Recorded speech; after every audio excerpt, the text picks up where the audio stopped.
আমিও আলহামদুলিল্লাহ ভালো আছি। আপনাকে তো মনে আছে শীত লাগতেছে বেশি, হ্যাঁ? তাহলে যারা বইছেন, আপনাদের এখানে যারা নিজেরা আছেন, ওদের মধ্যে কারোর গন্ডগোল আছে কারোর সাথে? কারোর যদি না থাকে তাহলে মিলেমিশে বসতেই তো সমস্যা নেই, হ্যাঁ? এখন ওই শীতের সময় একবার এক জায়গায় বইয়েছেন, ওই জায়গা গরম হলে পরে আর হয়তো উঠতে মনে চায়। ইন্নাল হামদুলিল্লাহ আলহামদুলিল্লাহি ওয়া কাফা ওয়া সালামুন আলা ইবাদিহিল্লাযীনা ইসতাফা আম্মা বা'দু ফাআউযু বিল্লাহি মিনাশ শাইতানির রাজীম বিসমিল্লাহির রহমানির রহিম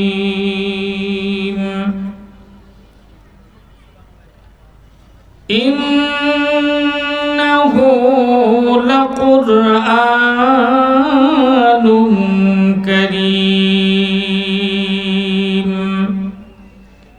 ফি কিতাবিম মাকনুন লা ইয়ামাসসুহু ইল্লাল মুতাহহারুন قال النبي صلى الله عليه وسلم إن الجنة تشتاق إلى 5 نفر تالي القرآن وحافظ اللسان ومطمع الجيعان ومقصي العريان وصلى على حبيب الرحمن آمنت بالله صدق الله مولانا العظيم وصدق رسوله النبي الكريم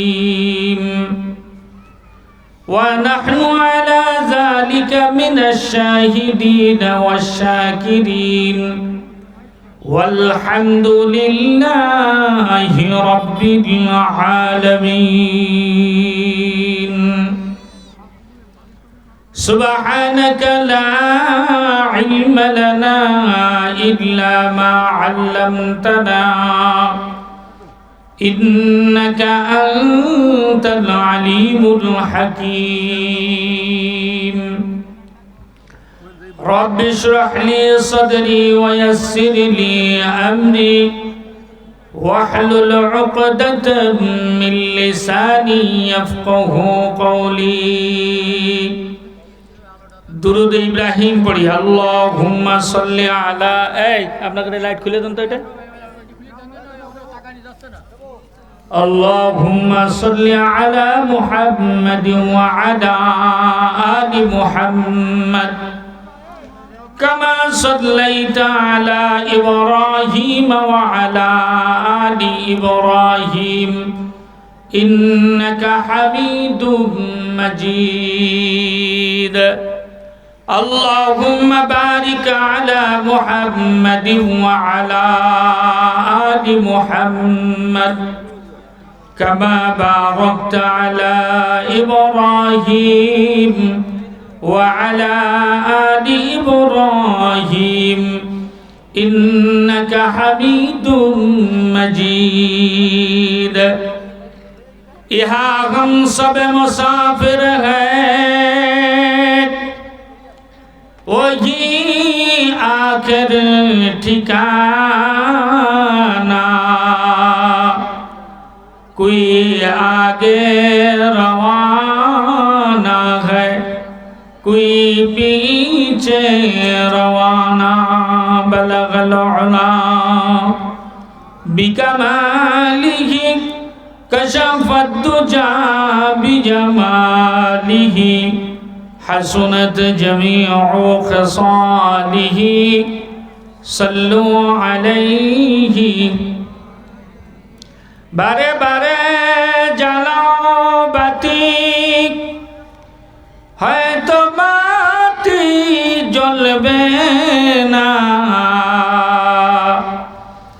তাই বলে তো ভীরুর মতো বসে থাকলে চলবে না। বালাগাল উলা বিকামালিহি কাশাফাদ দুজা বিজামালিহি হাসুনাত জামিউ খাসালিহি সাল্লু আলাইহি ওয়া ফুল नहीं जिस फूल के अंदर खुशबू नहीं, ओ दिल नहीं जिस दिल के अंदर मौला का जिक्र नहीं। ला इलाहा इल्लल्लाह ला इलाहा इल्लल्लाह সবাই ইল্লাল্লাহ লা ইলাহা ইল্লাল্লাহ লা ইলাহা ইল্লাল্লাহ জোরে লা ইলাহা ইল্লাল্লাহ লা ইলাহা ইল্লাল্লাহ লা ইলাহা ইল্লাল্লাহ। এই কালেমার বান্দ ভেলা কাজে লাগবে সন্ধ্যাবেলা, কিছুই তোমার সঙ্গে যাবে না, যেতে হবে একলা। লা ইলাহা ইল্লাল্লাহ জোরে লা ইলাহা লা ইলাহা ইল্লাল্লাহ লা ইলাহা ইল্লাল্লাহ মুহাম্মাদুর রাসূলুল্লাহ। আলহামদুলিল্লাহ। মাজলাউড়ি ফয়জুল উলুম কিরাআতুল কোরআন মাদ্রাসার উদ্যোগে আয়োজিত বার্ষিক ওয়াজ মাহফিল ও হালকায় জিকির মাহফিলের সম্মানিত সদর সভাপতি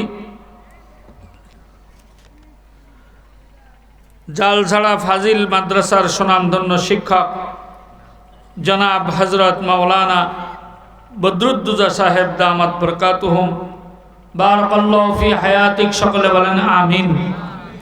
উপস্থিত জাতির রাহবার কর্ণধার শ্রেষ্ঠ সন্তান হযরত উলামা ইকরামগণ, সামনে উপবিষ্ট দূর দূরান্ত থেকে আগত দিন প্রিয় ইসলাম প্রিয় আমার মুরব্বী বাবাজিরা, যুবক ভাইরা, কচিকাচা মাসুম বাচ্চারা, পর্দার আড়ালে অবস্থানরতা শ্রদ্ধা মা ও বোনেরা, আল্লাহ পাকের দরবারে হাজারে কোটি শুকর যে আল্লাহ তাআলা আমাদেরকে শীতের ভিতরে দুনিয়াবী সকল কাজকাম থেকে ফারেক করে 10 মায়ের 10 সন্তানকে আপন হয়ে কোরআন ও হাদিসের মজলিস তথা জান্নাতি বাগানের ভিতরে জাকিরিন শাকিরিন আল্লাহ ওয়ালাদের সাথে আসবার বসবার তৌফিক দান করেছেন।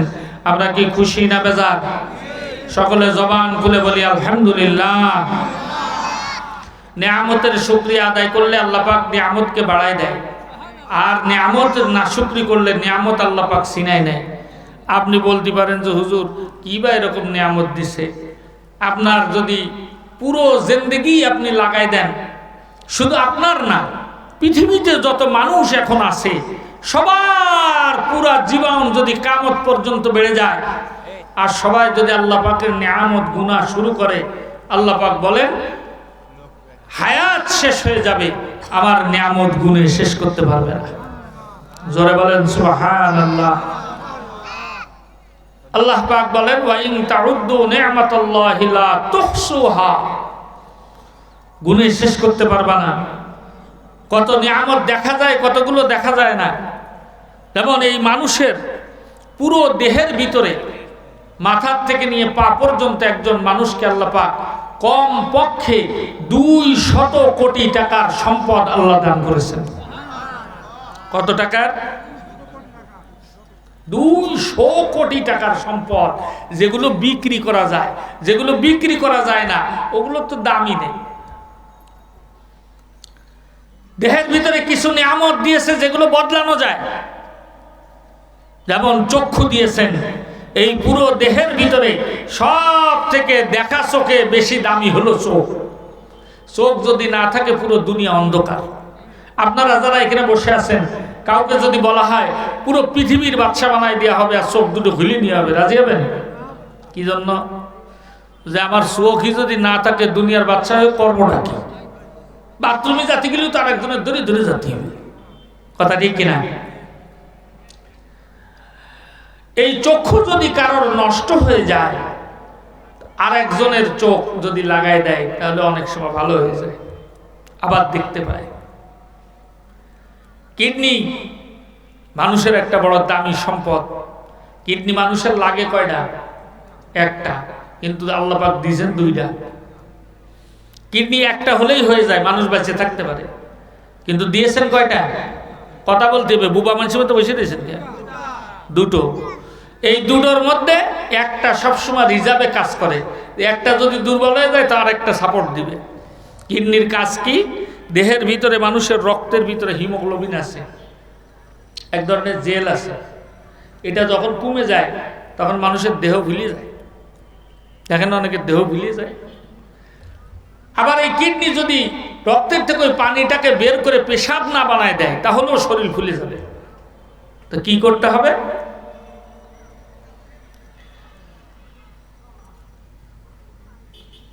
আমার একজন বন্ধু আছে ফরিদপুরে, ভালো বক্তা। গত বছর মাহফিলের শেষের দিকে দেখা হয়েছে, তো বলল যে ভাই আমি খুব অসুস্থ। মুফতি নুরুল আমিন। কি হয়েছে? তা বলছে ভাই আমার কিডনিতে ডিস্টার্ব দেখা দিচ্ছে, একটা কিডনি পুরো ড্যামেজ হয়ে গেছে, আর একটা কিডনি 30% পর্যন্ত আছে, তার মানে খুবই অবস্থা খারাপ। তাই বললাম যে ভাই তাহলে এখন কি করা? তো বললো যে আমার ডায়ালাইসিস করতে হয়। একবার ডায়ালাইসিস করতে 2-2.5 ঘন্টা সময় লাগে, টাকা লাগে 3000। প্রত্যেক সপ্তাহে একদিন যে ডায়ালাইসিস করে কত টাকা খরচ করে? 3000। কত সময়? 2 থেকে 2.5 ঘন্টা সময় লাগে। এই যে একটা কষ্ট, এক সপ্তাহ যদি না করে তো শরীর ভুলে যাবে। আপনার আমার কি করা লাগে? তাহলে 2.5 ঘন্টা সময় বাঁচাই দিয়েছে আল্লাহ পাক, টাকা 3000 বাঁচাই দিয়েছে। শুকরিয়া আদায় করেন, আলহামদুলিল্লাহ বলেন। আহা, যদি এটা খরচ করা লাগতো তাহলে বুঝতেন কেমন লাগে। এই পৃথিবীতে কেউ মরতে চায় না, সবাই বাঁচতে চায়। কেউ আজ পর্যন্ত পায়নি যে বলে যে আমি মরবো, সব বাঁচতে চায়। এই কিডনি ডায়ালাইসিস, বিজ্ঞানীরা বলে একজন মানুষের এই দুইটা কিডনিতে প্রত্যেক 40 মিনিট অন্তর অন্তর মানুষের পুরো দেহে রক্তগুলোকে কিডনিতে ডায়ালাইসিস করে দেয়। সুবহানাল্লাহ বলে, অটোমেটিক হয়ে যায়, যেজন্য পেশাব হয় আমাদের। এইরকম ভাবে এই দেহের ভিতরে একটা অঙ্গ আছে হার্ট, যেটাকে বলা হয় হার্ট, এটাও বদলানো যায়।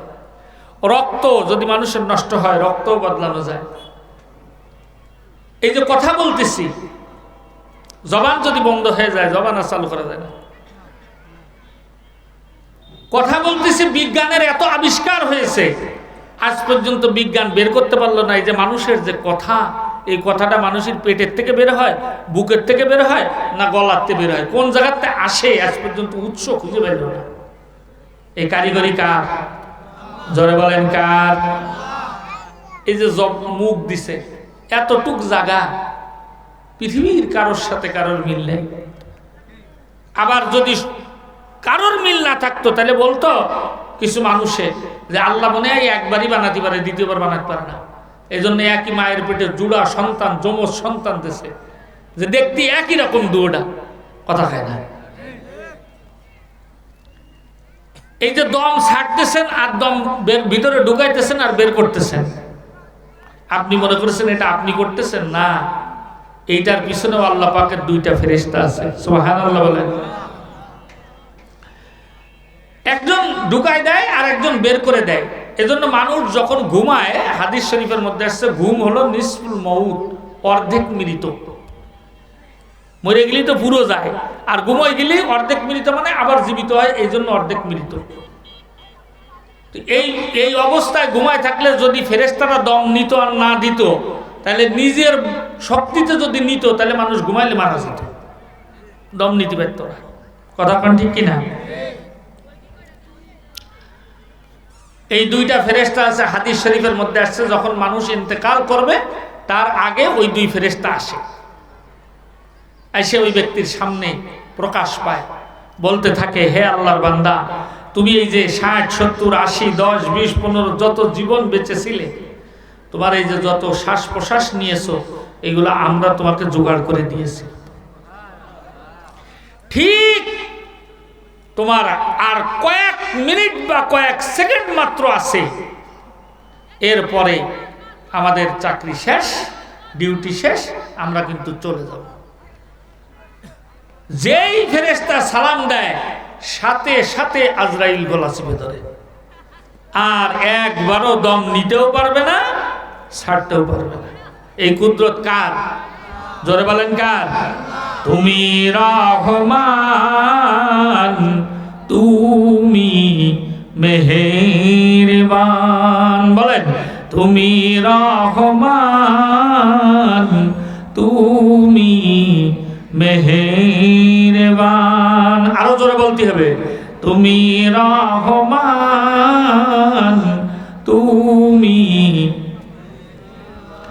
অন্ধ গাহে না শুধু, অন্ধ গাহে না শুধু তোমারি গুণগান, বুঝে বুঝে না তবু শান, তুমি রহমান, তুমি, আরো জোরে, তুমি রহমান, তুমি জনম জনম যদি গাহি, তোমারি মহিমা গাওয়া শেষ হবে নাহি। জোরে বলেন, ঠিক না ঠিক? জনম জনম যদি গাহি, তোমারি মহিমা গাওয়া শেষ হবে নাহি। ঠাই দিও প্রিয়তম, ঠাই দিও প্রিয়তম, ও গো দয়াবান, তুমি রহমান, তুমি মেহেরবান, তুমি রহমান, তুমি। যারা বলেন আল্লাহু আকবার। এই জন্য বন্ধুরা আমার, আল্লাহ পাক রব্বুল আলামিনের দেওয়া হায়াত, আল্লাহ পাকের রাস্তায় যে ব্যক্তি খরচ করে সে হলো বুদ্ধিমান। আল্লাহ পাক রব্বুল আলামিন বলেন, আল্লাযী খালাকাল মাউতা ওয়াল হায়াতা লিয়াবলুয়াকুম আইয়ুকুম আহসানু আমালা। যারা বলেন আল্লাহু আকবার। আল্লাহ পাক ডাক দিয়া বলে, হে দুনিয়ার মানুষেরা, তোমাদেরকে পৃথিবীর কেউ হায়াত দেয় নাই, আমি আল্লাহ পাক তোমাকে হায়াত দিয়েছি। এই হায়াত কিন্তু একদিন মৌতের মাধ্যমে শেষ হয়ে যাবে, ঠিক কিনা? সবার একদিন মৌত আসবে, কেউ এই দুনিয়ায় থাকতে পারবে না, কেউ আজ পর্যন্ত থাকতে পারে নাই, চেষ্টা করেছে অনেকে কিন্তু কেউ থাকতে পারে নাই, পারবেও না। আল্লাহ পাক রব্বুল আলামিন বলে, মৌত একদিন এসে তোমার এই হায়াতটাকে শেষ করে দিয়ে যাবে। এই হায়াত তোমাকে আমি দিয়েছি, কেন দিয়েছি? লিয়াবলুয়াকুম, পরীক্ষা করার জন্য। কি পরীক্ষা? আইয়ুকুম আহসানু আমালা, কে কত বেশি নেক আমল করতে পারো। সুবহানাল্লাহ বলেন। এই যে ওয়াজ মাহফিলটাকেও দুই ধরনের মানুষ দুই ভাগে ভাগ করেছে। যে আখিরাত কামাইতে চায় সে সব কাজ ফেলাই তুই এসে মাহফিলে বসেছে, কথা খায় না। আপনারা দুনিয়া কামানোর জন্য এসেছেন। আরেক দল যারা মাহফিলকে দুনিয়া কামানোর মাধ্যম মনে করেছে, তারা দোকানপাট নিয়ে বসে গেছে। আর কিছু মানুষ আছে যারা ওরা বাপের জন্মে কোনোদিন বাদামও দেখিনি, পাপড়ও চোখে দেখিনি, কিচ্ছু চোখে দেখিনি, ওই চটপটি ফুচকা হালিম খাইয়ে উড়োই ফেলাই দিচ্ছে। রাস্তা দিয়ে ঘুরে বেড়াচ্ছে। জিবরাইল কয়ে গেছে কালকে সকাল হতে হতে সব শেষ হয়ে যাবে, দুনিয়া আর কিচ্ছু থাকবে না, যা খাবি হাবাইতের মতো আজকেই খা। কথা কান ঠিক না ঠিক? বন্ধুরা আমার, আল্লাহ পাক রব্বুল আলামিনের পুরা কোরআনুল কারীমটা হলো 30 পারা। কয় পারা? কোরআনের সম্পর্কে জ্ঞান নেন, নায়ক নায়িকাদের সম্পর্কে, খেলোয়াড়দের সম্পর্কে, রাজনীতিবিদদের সম্পর্কে, দুনিয়ার কত লোকের সম্পর্কে আপনার জ্ঞান আছে। যদি জিজ্ঞাসা করা হয় বলো তো আল্লাহর কালাম এটা কত পারা? কষ্টে মনে হয় 32 পারা। কয় পারা? আমার সাথে একদিন এক মারেফাতের সম্রাটের দেখা হয়েছে। মারেফাতের সম্রাট বোঝেন তো? বোঝেন না? আরে ওই যে মাথার মধ্যে জট, গায়ে সালা চট, লাঠি একটা নাতিনে গোসল করে না 6 মাস, বড় বড় পীর সেজে বসে আছে, এক কালারের জামা মাজারে মুজারে এনে ওনে পড়িয়ে থাকে। চেনেন না এগুলো রে?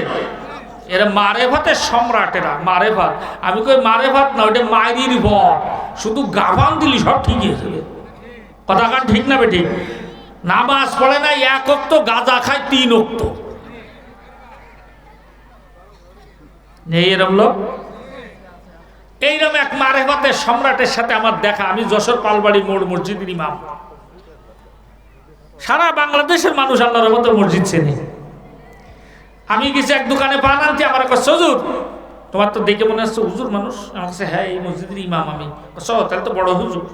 আমি তো বড় ছোট করতে পারি না, তবে এই মসজিদের ইমাম। কাছে তোমার কাছে আমার একটা জিনিস জানার আছে। কি জানার আছে? কোরআন শরীফ কত পারা? তা আমি আইসি দেখলাম এ তো ছেলেবেলেও পারে, কোরআন শরীফ 30 পারা। কাছে না হইল না, তুমি ফেল খেয়ে গেলে। কোরআন শরীফ 30 পারা না, কত পারা?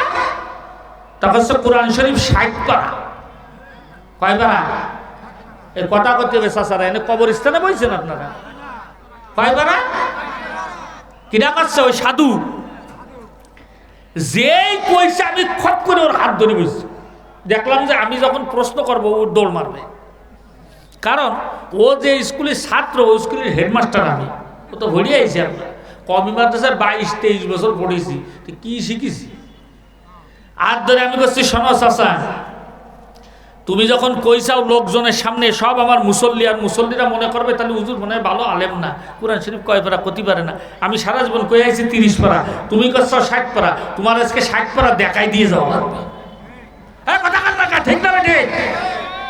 তুমি যখন দাবি করেছাও আমি তো 30 পারা কইছি, 30 পারা দেখাতে পারি, তুমি 60 পারা দেখাই যাও। এবার দেখে মুসরামুসরি করতেছে না, মুসরামুসরি কাজ না। কও 30 পারা তো আমাদের কাছে আছে, 38 পারা কোনে আছে? কচ্ছে 38 পারা আমার পীরের কাছে আছে। পীর কিনা? খাজা অমুক। শুরুতে লেখে খাজা। খাজা বোঝেন? খাজাও বোঝেন না? খা আর যা মানে ওরসে যায় 10 বছর 15 বছর 20 বছর হয়ে গেছে, তা ওই বেনামাজি বেনামাজি, রোজা রাখে না রোজা রাখে নাই, বিড়ি খায় বিড়ি খাচ্ছে, গাঁজা খায় গাঁজা খায়। আরে যদি একজন পূর্ণাঙ্গ শায়েকের কাছে কেউ যায়, যদি সে হক্কানি পীর হয়, তাহলে তার আমলের ভিতরে পরিবর্তন আসার দরকার আছে না নাই? এই যে 26, 27, 28 চরমনার মাহফিল আছে, যান ওই জায়গায় দেখেন কেউ বিড়ি খায় নাই, গাঁজা খায় নাই, হিরোইন খায় নাই, বেপর্দা একটা মহিলা দেখতে পারেন নাই। কথা হয় না কেন? চরমনা বুঝাইতে নাই? আছে, এগুলো আছে। ডাক্তার তো সে যার কাছে গেলে রুগী ভালো হয়ে যায়। যে ডাক্তারের কাছে গেলে রুগী ভালো হয় না, বুঝতে হয় রুগীর সমস্যা নয় ডাক্তারের সমস্যা। আপনি এক ডাক্তারের কাছে 1 বার 2 বার 3 বার ওষুধ খাইছেন, দেখেন যে সারে না, আপনি যাবেন ও ডাক্তারের কাছে। আর খা আর যা মানে খাইয়ে দাইয়ে আইয়ে মুইতে চলিয়ে যা, এর নাম হলো খাজা। ওরসে যাও 3-4 দিন খাইয়ে দেয়, বিটি মানুষ বিটা মানুষ একসাথে গলা ধরে ধরে ডুংটাং ডুংটাং গজল করতে থাকে, পরে চলে যায়, কোনো পরিবর্তন। যা হোক, তো কোরআনুল কারীম কয় পারা? জোরে বলতে হবে, কয় পারা?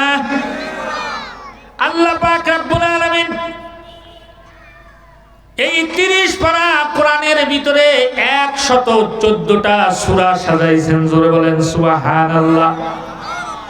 কতটা সূরা? এক নামে দ্বিতীয় কোন সূরা নাই, এক নামে একটা সূরা, একজন মানুষ যেমন কবিতার উপরে যদি দেখে বুঝে যায় এই কবিতার মধ্যে কি বলেছে, একটা গদ্য বা পদ্যর উপরে দেখলে বোঝা যায় ভিতরে কি আলোচনা করেছে।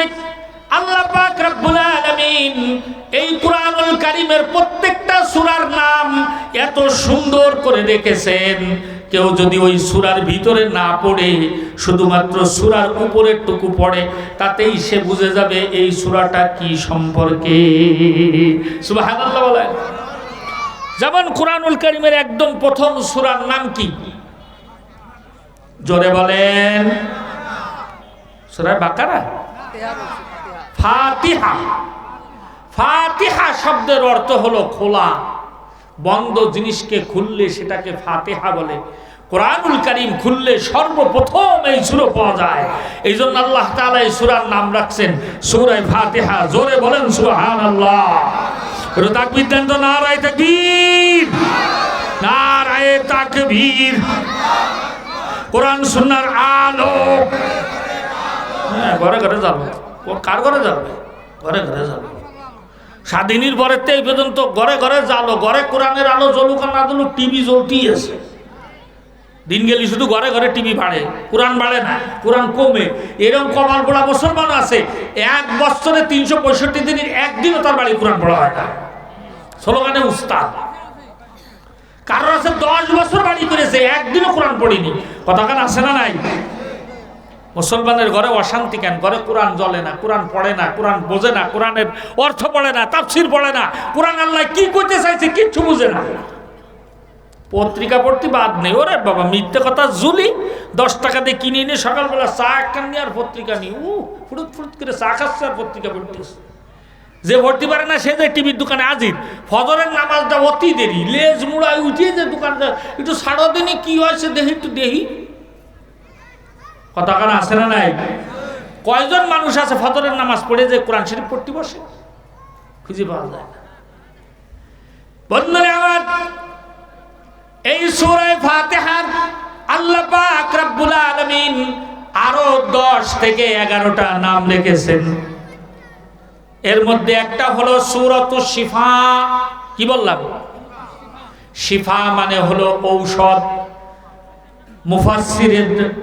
মুফাসসিরদের মধ্যে সর্বোত্তম মুফাসসির রাইসুল মুফাসসিরিন আব্দুল্লাহ ইবনে আব্বাস রাদিয়াল্লাহু তাআলা এই সূরা তাফসীরের মধ্যে লিখেছে, পৃথিবীর শুরু থেকে নিয়ে কিয়ামত পর্যন্ত পৃথিবীতে যত রোগ হয়েছে, আছে, আসবে, এই সব রোগগুলো যদি ভালো করতে হয়, আর কোনো অসুখ যদি দুনিয়ায় না হয়, শুধুমাত্র সূরা ফাতিহা পড়ে কেউ যদি বিশ্বাসের সাথে একবার দম মেরে দেয়, ফু দিয়ে দেয়, আল্লাহ পাক এই সূরা ফাতিহার উসিলায় পৃথিবীর সব রোগকে ভালো করে দেবে।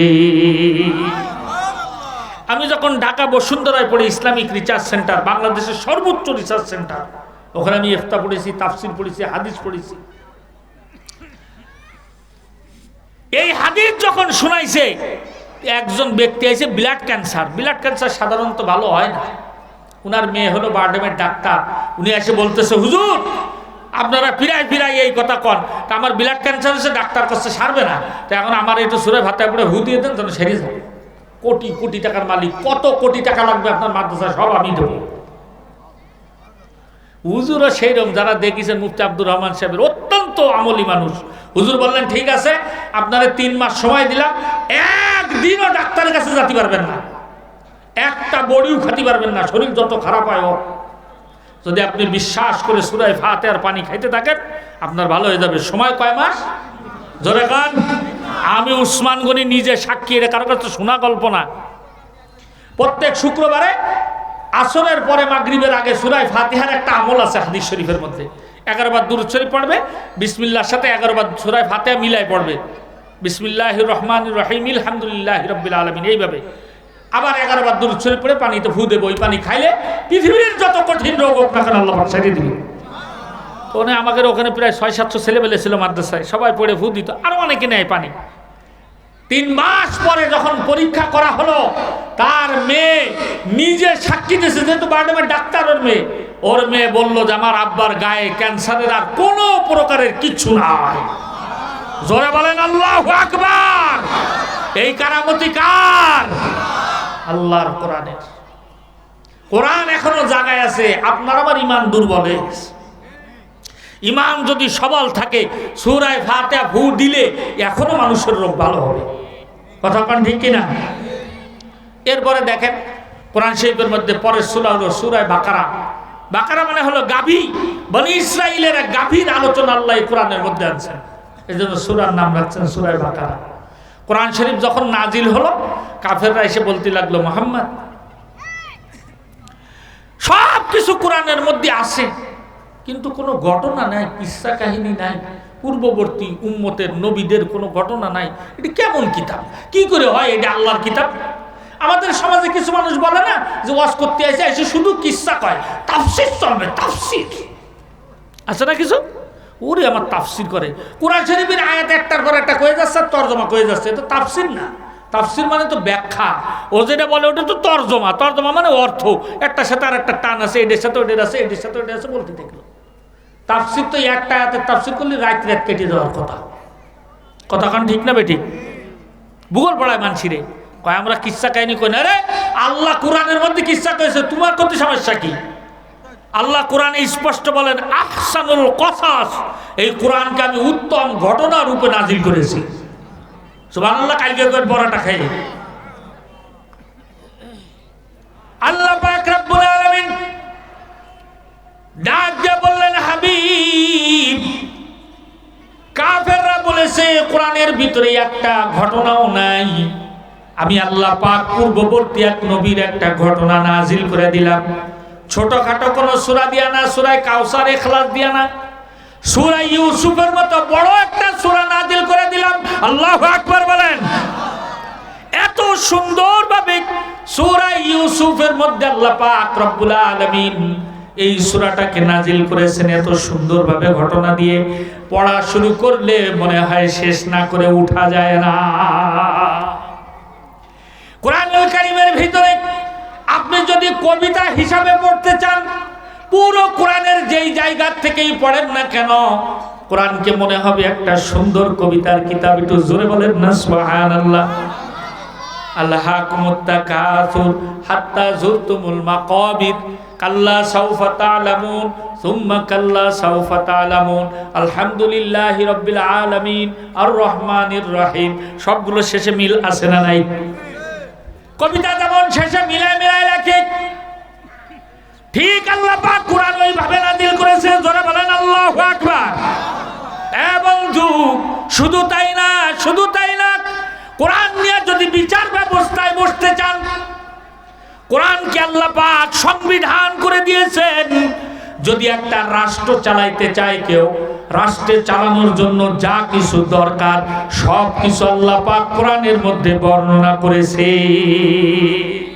সুবহানাল্লাহ বলে। যদি বিচার কার্য করতে চান, কোরআনে বিচার আছে। কোরআন দিয়ে যদি ওয়াজ নসিহত করতে চান, কোরআনের ভিতরে 500টা আয়াত আছে, আল্লাহ পাক নিজে বয়ান করেছে বান্দাকে। সুবহানাল্লাহ। কোরআনের ভিতরে 500টা আয়াত আল্লাহ পাক শুধুমাত্র আদেশ করেছেন বান্দা এটা কর। 500টা আয়াত এমন আছে যে আয়াতে আল্লাহ বলেছে এটা করিস না। একটু জোরে কর না সুবহানাল্লাহ। মিলাই মিলাই। শুধু তাই না, পশু পাখির নামে পর্যন্ত কোরআনে সূরা আছে। পশু যেমন হাতি, সূরাই ফিল, এটা হাতি, এটা কি পশু নাকি? কথা কেনা পশু না? পোকা মাকড়ের নামে পর্যন্ত আছে সূরায় নাহাল। নাহাল মানে মৌমাছি, এটা কি পোকা মাকড় না?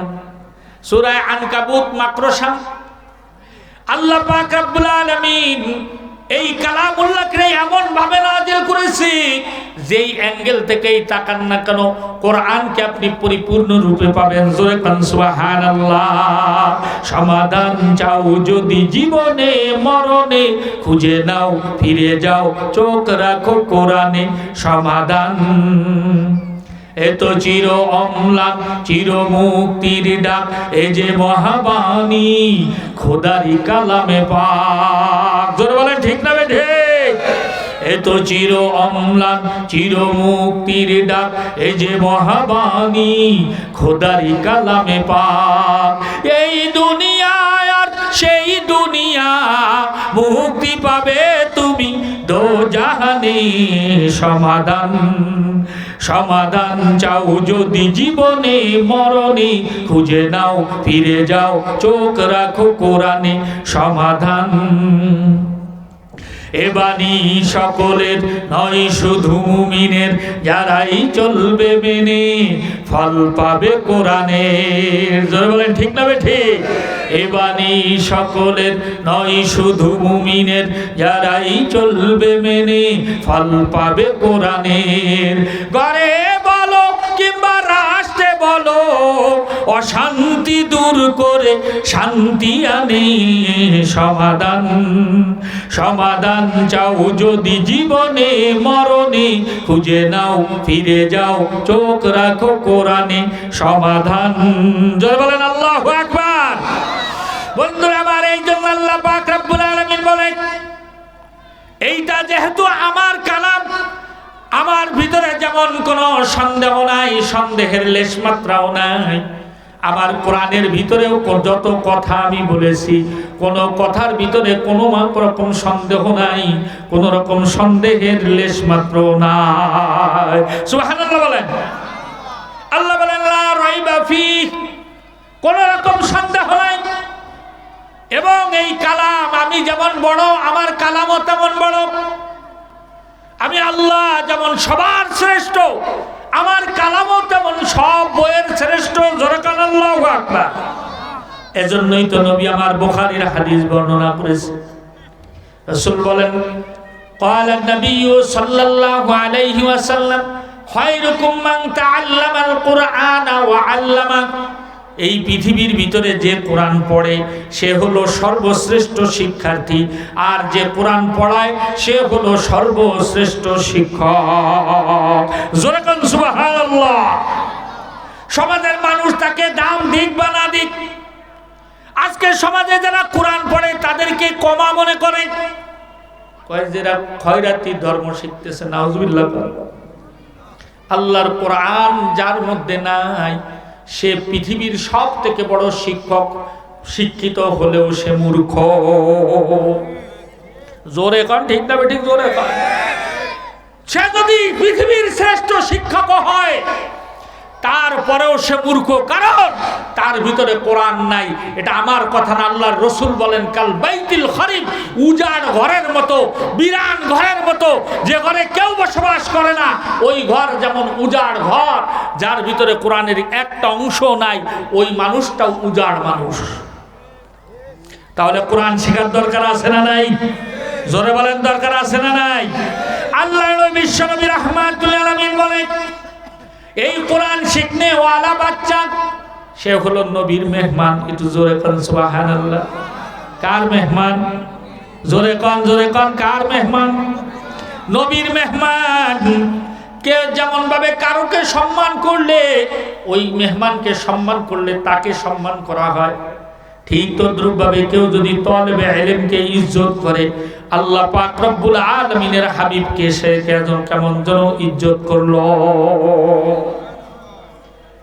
বন্ধুরা আমার, আল্লাহর রাসূল বলে, আমার মেহমানের দাম কত জানো? কোন রাস্তা দিয়া যদি হেঁটে যায়, আর যদি ওই রাস্তা দিয়া যখন হেঁটে যায়, ওই বান্দা যাওয়ার আগে আগেই রহমতের ফেরেশতারা ওই রাস্তার উপরে, রহমতের ফেরেশতারা নূরের পর বিছায়া দেয়। জোরে কর। কোন কবরের পাশে যদি আযাব হয়, কবরে আযাব হইতেছে, আর ওই তালিবুল ইলম বা কোরআন শিখনেওয়ালা যদি ওই কবরের পাশ দিয়ে হেঁটেও যায়, জিয়ারত নাও করে, আল্লাহর নবী বলেন, ওই ব্যক্তির সম্মানে আল্লাহ তাআলা ওই কবরে আযাব কিছু দিনের জন্য মাফ করে দেয়। আর ওই ব্যক্তি তো কপাল বড় ভালো, যার সন্তান হাফেজ। ওই ব্যক্তির কপাল বড় ভালো, যার সন্তান আলেম। মুসনাদে আহমদের হাদিস এসেছে, কোন ব্যক্তি যদি হাফেজ হয়, আল্লাহ পাক তাকে জান্নাত দান করবেন, যদি ওই কোরআনের উপরে সে আমল করে। শুধু তাকে জান্নাত দিবেন তা না, আল্লাহর নবী বলে ওয়াশাফাহু ফি আশরাতিন মিন আহলি বাইতিহি কুল্লুহুম কদ ওয়াজাবাত লাহুন নার। শুধু সে জান্নাতে যাবে তা না, সাথে সাথে কম পক্ষে আরো 10 জনকে জান্নাতে নিবে। আল্লাহু আকবার বলেন, হাত উঁচু করে বলেন আল্লাহু আকবার, নারায়ে তাকবীর। কি কপাল দেখেন, কিয়ামতের ময়দানে সবাই যখন নাফসি নাফসি করতে থাকবে, হাফেজে কোরআন যে বলবে আল্লাহ তুমি আমাকে জান্নাত দিয়েছো, আমি একা যাব না। তাহলে বলে আমার হাফেজ হওয়ার পিছনে অনেকের অবদান আছে। আমি একজনের বাড়ির লজিং খাইতাম, সে তার নিজের ছেলেবেলের থেকে আমারও যত্ন করতো। আছে না নাই জনগণ? বাড়ির ছেলেবেলে খাইতেছে পিঁয়াজা জাল দিয়ে, হুজুর গেছে আর ডিম ভেজে দিয়েছে একটা। ছেলেবেলে কাছে ঠান্ডা তরকারি দিয়ে হুজুর গেছের কাছে, হুজুর বসে একটু গরম তরকারিটা গরম করে দিয়ে। এই যে মহাব্বত, ওই হুজুরের মহাব্বত না, এটা আল্লাহর কোরআনের মহাব্বত। কথা কন ঠিক না? ঠিক। দেখবেন আমি অনেকবার দেখছি ছোট ছোট ছেলেবেলের দোকানে গেলে, মুরব্বীরা বসে থাকলে, কেউ কিছু কিনলে কয় যে যা টাকা দেওয়া লাগবে না, যা চল যা আমি দিবানে। কথা কন কই, কত চেহারা লোক, কত ভালো ভালো লোক যে চায় তাকে তো দেয় না। তার মানে তার ধারণা আমি তো জীবনে কিছু করতে পারলাম না, এই কোরআনের হাফেজের একটু সম্মান করি, হতে পারে কিয়ামতের ময়দানে এই উসিলা আল্লাহ মাফ করে দিবে। কথা কান ঠিক না? ঠিক। তাহলে হাফেজের যদি এত সম্মান হয়, হাফেজের মা বাপের কত সম্মান হবে? আল্লাহ নবী বিশ্বনবী রাহমাতুল্লাহ আলাইহি হাদিস বর্ণনা করেছেন, কিয়ামতের ময়দানে আল্লাহর আরশে আজিম বাদে আর কোনো ছায়া হবে না। ওই দিন আরশে আজিমের নিচে নূরের চেয়ার বিছানো থাকবে। কিছু মানুষ নুরানি চেহারা নিয়ে ওই চেয়ারের উপর বসে থাকবে। সুবহানাল্লাহ। আল্লাহ পাক নিজে কুদরতি হাতে তার মাথার উপরে নূরের টুপি পরায় দিবে। আল্লাহু আকবার বলেন। দুনিয়ার বুকে এই স্টেজে যদি কাউকে ডাইকাই না একটা টুপি পরায় দেওয়া হয় সম্মানের সাথে, কত খুশি হয়ে যাবে, যাবে কি না? তাহলে কিয়ামতের ময়দানে আদম আলাইহিস সালাতু ওয়াস সালাম থেকে নিয়ে একেবারে কিয়ামত পর্যন্ত সব মানুষ থাকবে। ওই জায়গার ভিতরে আল্লাহ তাআলা নিজে কুদরতি হাতে টুপি পরায় দিবে। ফেরেশতারা জিজ্ঞাসা করবে এরা কোন জামানার নবী, কোন জামানার নবী এরা নূরের টুপি পাইলো? আর এক ফেরেশতা বলবে না না না, কোন জামানার নবী না, এরা আখিরি নবীর উম্মত। আল্লাহু আকবার। আশ্চর্য হয়ে বলবে আখিরি নবীর উম্মত, তাহলে টুপি পাইলো কেন, নূরের চেয়ার পাইলো কেন? বলে এরা দুনিয়ার লোভকে ত্যাগ করে নিজের কলিজার টুকরা সন্তানকে হাফেজে কোরআন বানাইছে। আমি যখন মাদ্রাসায় পড়ি, আমার আব্বারে একদিন একজন এসে বলতেছে, আমার আত্মীয় স্বজনের মধ্যে বড় শিক্ষিত মানুষ, পয়সাওয়ালা মানুষ, আমার আব্বারে বলতেছে ফজলু নিজের জীবনটা নষ্ট করলি, তোর সন্তানের জীবনটাও নষ্ট করলি। এত সুন্দর দেখতে, উঁচু লম্বা, কত সুন্দর, ও আর্মিতে দাঁড়ালি এক চান্সে পাস পেয়ে যেত। আমার আব্বা ডাক দিয়ে বলে ভাই তুমি আজকে বলেছো, তোমার সাথে আজকে কথা হবে না, কথা হবে কিয়ামতের ময়দানে। কার জীবন নষ্ট হয়েছে ওই দিন বোঝা যাবে, কিয়ামত পর্যন্ত যাওয়া লাগে নাই। এই মাত্র মনে হয় 2-3 মাস আগে আমার এই পোস্টার মোস্টার দেখে, ওয়াস্টার দেখে, আমার সামনে আমার আব্বারে এসে জড়ায় ধরে কাঁদতেছে আর বলতেছে ফজলু তুই যে একটা সন্তান বানাইছো, দুনিয়ায় তোর কত সম্মান, আল্লাহ তোরে কিয়ামতের ময়দানে না জানি ওর উসিলায় কত সম্মান দেবে। এই জন্য বাজারে হাতে ধরে বলে যায়, পায়ে ধরে বলে যায় দুনিয়া কিচ্ছু না। ডাক্তারি পাস করেছে, ডাক্তারি সার্টিফিকেট পেয়েছে, একেবারে যোগদান সরকারি কাগজ এসে গেছে, চিন্তা করছে একটু ঘুরে আসি কক্সবাজারতে এসে তারপর চাকরিতে ঢুকবো। কিন্তু দেখা গেল কক্সবাজারে গেছে, জীবিত অবস্থায় গেছে, কিন্তু আসার সময় লাশ হয়ে গেছে। বাপমার কত আশা কাঁদলে, কান্দার কি লাভ, দুনিয়াও গেল আখিরাতও তার গেল। আর যদি সন্তানটা পড়ালেখার অবস্থাও মরে যায়, তারপরেও ওই ব্যক্তিও জান্নাত পাবে, মা বাবাও জান্নাত পাবে। হাদিস শরীফের মধ্যে এসেছে আল্লাহ নবী বলেন 7 শ্রেণীর মানুষ শহীদ, এর মধ্যে কেউ যদি ইলম শিখতে শিখতে মরে যায় সেও শহীদ। আল্লাহু আকবার বলেন।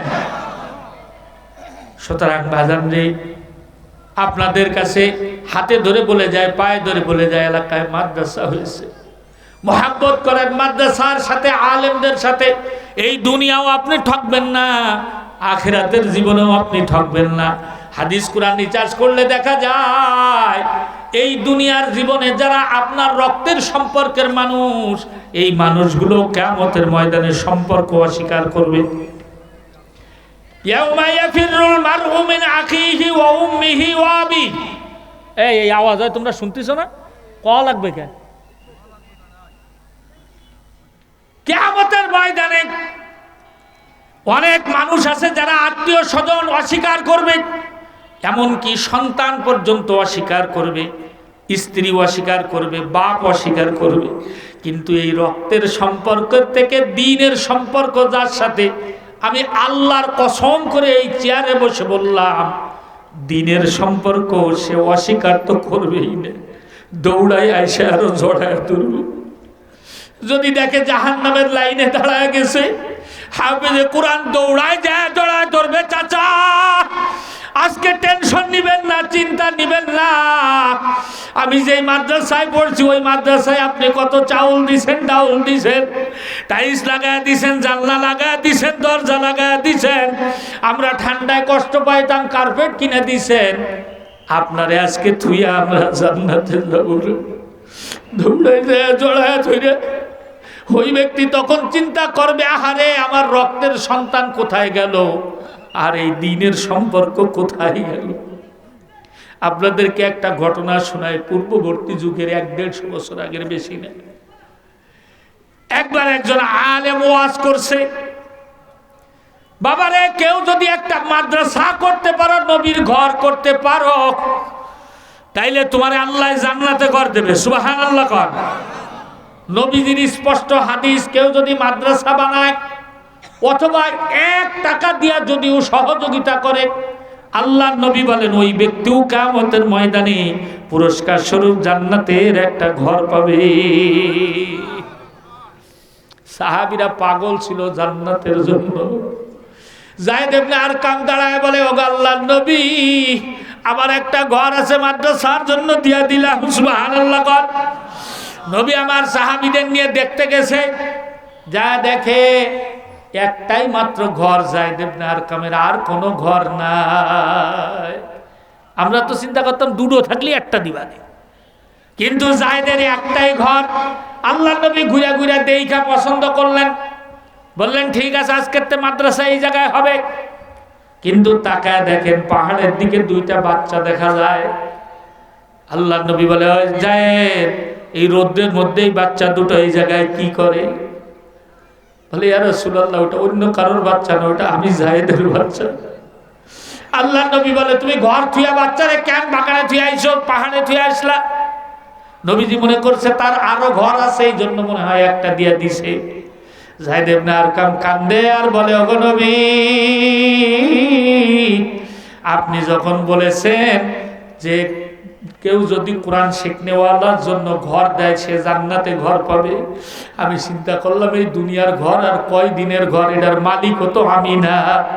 আমি যদি মরে যাই এই ঘরের মধ্যে আমার সন্তানরা মালিক হয়ে যাবে। কথা কন ঠিক না বেঠিক? চিন্তা করলে এই দুনিয়ার ঘরের থেকে আখিরাতের ঘর উত্তম। ওয়ালাল আখিরাতু খায়রুল লাকা মিনাল উলা। আল্লাহ বলে দুনিয়ার আখিরাতের মধ্যে, দুনিয়ার থেকে আখিরাত হইল উত্তম। জোরে কোন সুবহানাল্লাহ। নবী আমার কান্দে, চক্ষুটা উপরের দিকে তাকায় আছে। যায়েদ বারবার জিজ্ঞাসা করে, ওগো নবী, এই যে ঘর দিলাম, ঘরটা কি আপনি কবুল করলেন কিনা, কোন মাদ্রাসার জন্য নিলেন কিনা? নবী কিছু বলে না, চক্ষু উপরের দিক দিয়ে কাঁদতেছে। এই দেখা যায়েদও কান্দে ফেলছে, তাহলে কি আমার ঘর আল্লাহ কবুল করবে না? ও বাবা, দ্বীনের রাস্তায় সবাই দান করতে পারে না। পারে সবাই? সবার টাকা আল্লাহ দ্বীনের রাস্তায় নেয়? সবার টাকা আল্লাহর রাস্তায় আল্লাহ নেয় না। কেউ গানের কাজে খরচ করে, কেউ ফুটবলের আয়োজন করে, কেউ বিভিন্ন যাত্রার পালা করে, কেউ বিভিন্ন ধরনের কাজ করে, সিনেমা হল বানায়, মার্কেট বানায়, আর কেউ আল্লাহর ঘরের জন্য দান করে, কেউ আল্লাহর ঘরের জন্য দান করে, মসজিদ মাদ্রাসার জন্য দান করে। আমার এই পালবাড়ি মোড়ে গতবার রমজানে, গতবার না মানে 3-4 বছর আগে, খুব গরম, দেখি যে বিকালবেলা আইসা এক রিক্সাওয়ালা ভাই পুরা গা ঘেমে গেছে, আসরের পরে দেখি যে 50টি টাকার দান বাক্সে ঢুকাই দিচ্ছে। আমার কাছে খুব আশ্চর্য লেগেছে, কারণ একজন রিক্সাওয়ালার জন্য 50 টাকা অনেক বড় কথা, হয় না? আমি যে ওই লোকটা বললাম, ভাই আপনি রোজা আছেন? আচ্ছা হ্যাঁ হুজুর আমি রোজা আছি। আমাকে তাহলে ইফতারি করে দেন আমার সাথে, আপনার সারা গা ঘেমে গেছে, আপনি একটু হাত মুখ ধোন, ধুয়ে ফ্যানের তলে বসে একটু ঠান্ডা হন। আর একটা কথা জিজ্ঞেস করবো ভাই? কাছে বলে। আমি বললাম, এই যে 50টি টাকা দান বাক্সের মধ্যে ঢুকাই দিলেন, আপনি কি মান্নত করছিলেন? না হুজুর মান্নত করি নাই। তাহলে কি কেউ দিছিল দেওয়ার জন্য? কয় না, আমি নিজের থেকে এই 50টি টাকা খুশি হয়ে আল্লাহর ঘরে দিয়েছি, আমার মালিক যেন সন্তুষ্ট হয়ে যায়। কি বলেন, কয় টাকা ইনকাম করেন যে 50 টাকা আল্লাহর রাস্তায় দিয়ে দিলেন? বলে হুজুর আজকে না, শুধু আমি প্রত্যেক দিন 50 টাকা দেই, কোন দিন 100 টাকা দেই, কোনদিন 200 টাকাও দেই। আমার চোখ দিয়ে দর দর করে পানি বের হয়ে গেল। হারে, কোটি কোটি টাকা কামায়াও 50 টাকা আল্লাহর রাস্তায় দিনে সদকা করতে পারে না। আর কি বুঝ আল্লাহ তার মধ্যে দিছে যে প্রত্যেক দিন 50-100 টাকা দেয়। আমি জিজ্ঞাসা করলাম, কি বুঝিয়া দেন, কি মনে করিয়া দেন? বলে হুজুর আমার যে আল্লাহ হাত ভালো রাখছে, পাও ভালো রাখছে, চক্ষু ভালো রাখছে, পুরো দেহটা সুস্থ রাখছে। আমি যে রিক্সা চালাই, রাস্তায় একটা ট্রাকে একটা ধাক্কা দিলেই তো আমার মৌত হয়ে যাবে। এই বিপদের থেকে আমারে কে হেফাজত করে? জোরে কোন কে? কত মানুষের গায়ের মধ্যে বাস পড়িয়া মরিয়া গেল, কত মানুষ বাসে উঠিয়া অ্যাক্সিডেন্ট করিয়া মরিয়া গেল, মোটরসাইকেল অ্যাক্সিডেন্ট করে মরিয়া গেল। আমি ওসমান গনিও যখনই সফরে বাইরে, আমি আগে কিছু দান করিয়া বাইরে, কারণ কত বক্তা রাস্তায় মরিয়া গেল। আমার বন্ধু মাওলানা আবু জাফরের সাথে কত ঘুরে বেড়াইছি, আজকে আবু জাফর কবরে, হইতে পারে কালকে শুনবে উসমান গনিও কবরে চলিয়ে গেছে। আর হায়াত কখন শেষ হয়ে যায় জানা নাই। এই জন্য মাওলার রাস্তায় সদকা করলে ওটা পাহাড় হয়ে যায়। যদি আল্লাহকে রাজি খুশির জন্য দান করে, আল্লাহ পাক রব্বুল আলামিন ওটা কিয়ামত পর্যন্ত তার কবরে সওয়াব পৌঁছায়।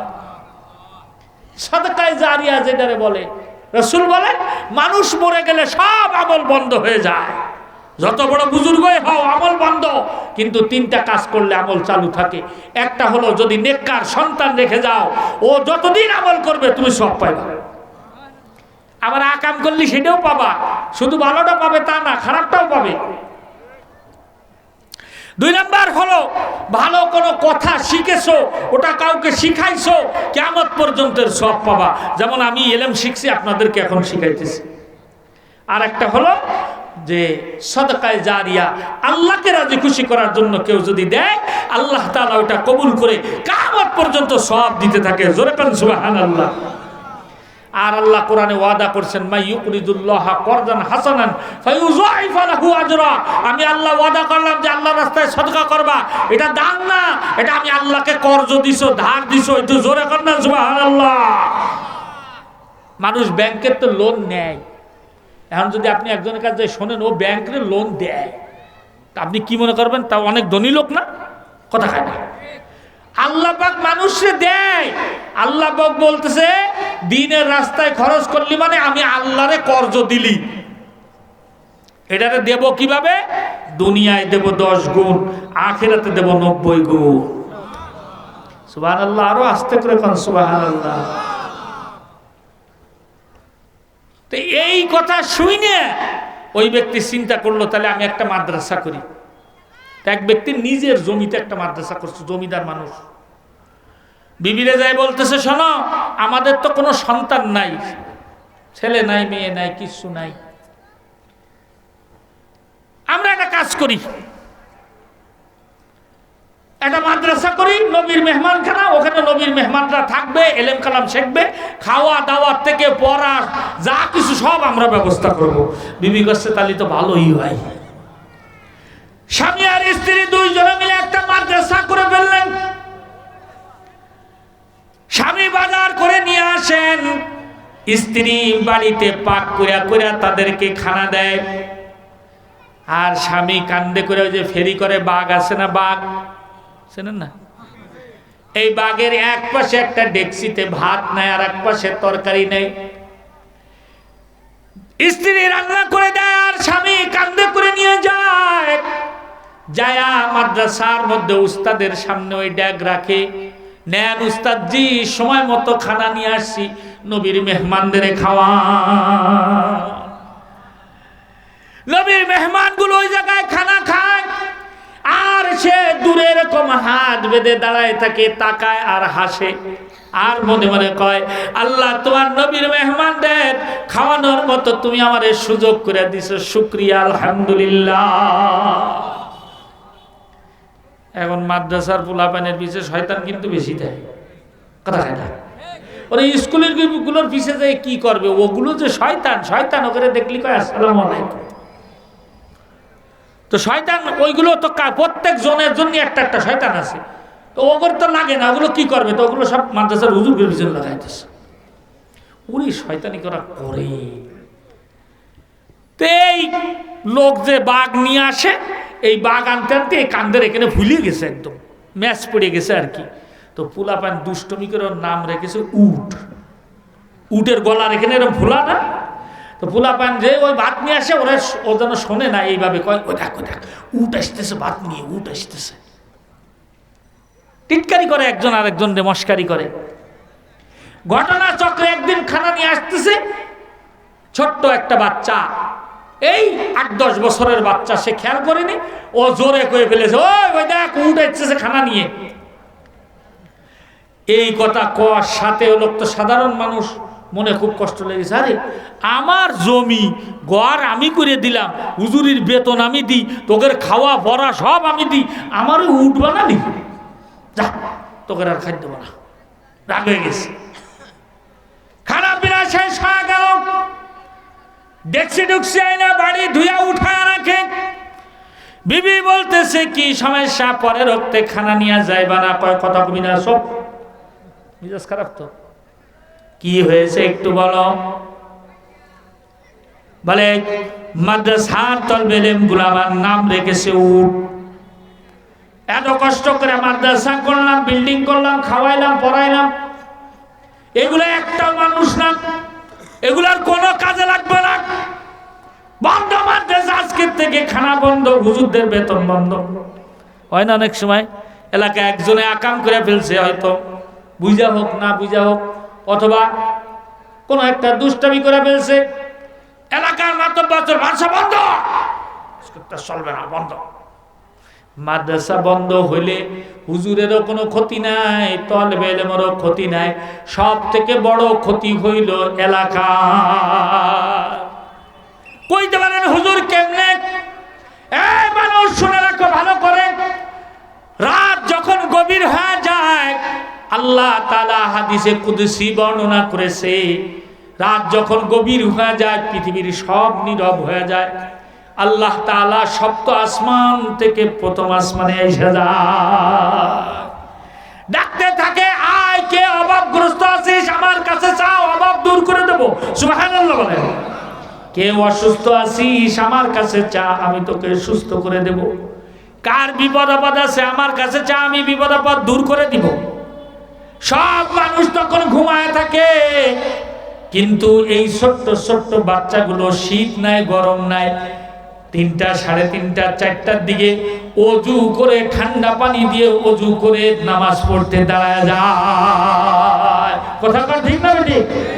আল্লাহর কাছে দোয়া করে রব্বুল আলামিন, এলাকার মানুষ আমাদের মাদ্রাসায় দান খয়রাত করে, বড় খেয়াল রাখে মাদ্রাসার দিকে। আয় আল্লাহ তাআলা, তুমি এলাকার মানুষের ক্ষেতের মধ্যে ফসলে বরকত দিয়া দাও, যারা অসুস্থ আছে সুস্থ করে দাও, যারা ঋণগ্রস্ত আছে ঋণের বোঝার থেকে মুক্তি দিয়া দাও। যার যে বিপদ আপদ পেরেশানি আছে দূর করে দাও। আপনি জানেন না, কিন্তু আপনার জন্য ওই বাচ্চাগুলো রাত্রবেলায় উঠা উঠা কান্দে। কথা বলেন ঠিক না ঠিক? আপনি আমি তো তখন ঘুমাই থাকি। বন্ধুরা আমার, যে কথা বলছিলাম, সে যা করলো কি, ওটা উঠাই তুইছে হাড়ি বাতিল ধুয়া। দুপুর বেলায় এই কথা শুনেছে, রাত্রবেলায় ঈশার নামাজ পড়ে তলেবে ইলমগুলো বসে আছে। আহা, দাদা খানা নিয়ে আসবে, দাদা খানা আনলে আমরা খানা খাবো। তলেবে ইলমগুলো জানে না যে দাদা রাগ করছে।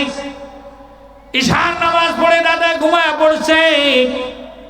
ঘুমের মধ্যে আল্লাহ তাআলা ওই ব্যক্তিকে স্বপ্ন দেখাইতেছে কিয়ামতের ময়দান কায়েম হয়ে গেছে। কিয়ামতের ময়দান কায়েম হয়ে গেছে। সব মানুষগুলো নফসি নফসি বলে কাঁদতেছে। সূর্য 1 বিঘাত 1 হাত উপরে চলে আসছে। আওয়াজ কমান না, কেন মান করতেছে? আওয়াজ কমা ঠিক করে। 1 বিঘাত অথবা 1 হাত উপরে চলে আসছে। জমিন পুড়ে তামা হয়ে গেছে, সূর্যের মধ্যে দাঁড়ানো যায় না। ওই ব্যক্তি বড় পেরেশান। এর মধ্যে একজন ঘোষণা দিয়েছে, এ ঈমানদারেরা, তোমাদের সকলকে আল্লাহ পাক জান্নাতে যাওয়ার হুকুম দিয়েছে। যাও, জান্নাতে চলে যাও। এই যে পুল সিরাত দেখতেছো, পুল সিরাত পার হয়ে জান্নাতে চলে যাও। জোরে কোন সুবহানাল্লাহ। ওই ব্যক্তি বড় খুশি হয়ে গেল। ওই ব্যক্তি তখন দৌড়া পুল সিরাতের কাছে চলে গেছে। যা দেখতেছে, পুল সিরাত বড় ভয়ঙ্কর জায়গা। পুল সিরাত একেবারে চুলের থেকেও চিকুন, তরবারির থেকেও ধাপ। নিচে দাউ দাউ করে জাহান্নামের আগুন জ্বলছে। মানুষগুলো যারা উঠতেছে, কেউ কেটে নিচে জাহান্নামে পড়ে যায়, কেউ কিছু দূর হামাগুড়ি দিয়া যায়, কেটে পড়ে যায়, কেউ কিছু দূর আবার যাইতেছে, কেউ দৌড়ায় যায়, কেউ হেঁটে যায়, কেউ হামাগুড়ি দিয়া যায়। ওই ব্যক্তি পুল সিরাতের গুড়ায় দাঁড়ায়, একবার সামনে পা দেয়, 2 বার পিছন দিকে দেয়। আর চিন্তা করতেছে, আরে এই পুল সিরাতের উপরে যদি পাড়া দেই কি হবে জানা নাই। হইতে পারে কেটে জাহান্নামে পড়ে যাব, অথবা কিছু দূর যাইতেও পারি, পার হতেও পারি। এই পার হওয়ার কথা মনে করে সামনের দিকে পা বাড়ায়। আবার যেই মনে করে কেটে জাহান্নামে পড়ে যাইতে পারি, আবার পিছনে যায়। এর মধ্যেই দেখে ওই মাদ্রাসার, ও যেই মাদ্রাসা করছিল, ওই মাদ্রাসার নবীর মেহমানগুলো একজন আর একজনের গলা ধরিয়া গল্প করতেছে, হাসতেছে, আর পুল সিরাতের উপর দিয়ে হাইটা চলে যায়।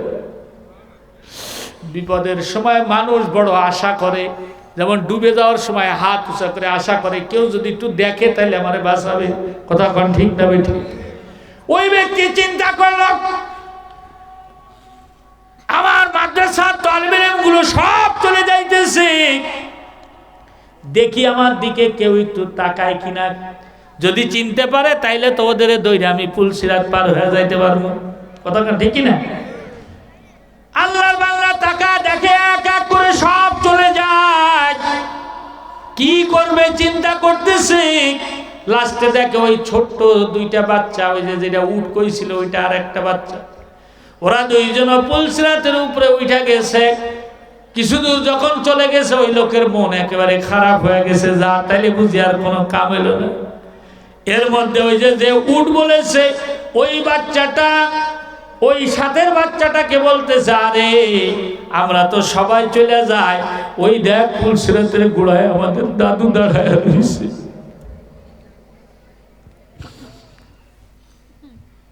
আমাদেরকে ভাত রান্না করে করে খাওয়ায়, আমাদের কাপড় পরাইছে, আমাদের কত কিছু দিছে।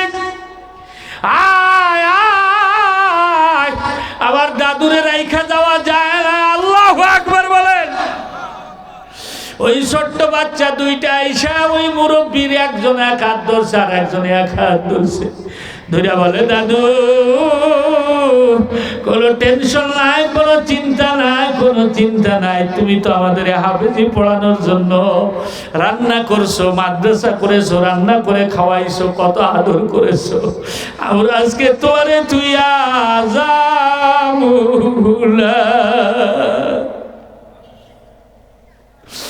এই জন্য বাবাজিরে, বন্ধুরে, ভালো করে বইছে, তারপরে আল্লাহর কবরে যায়। কবরে গেলে কি অবস্থা হবে জানা নাই, পুলসিরাতে গেলে কি অবস্থা হবে জানা নাই।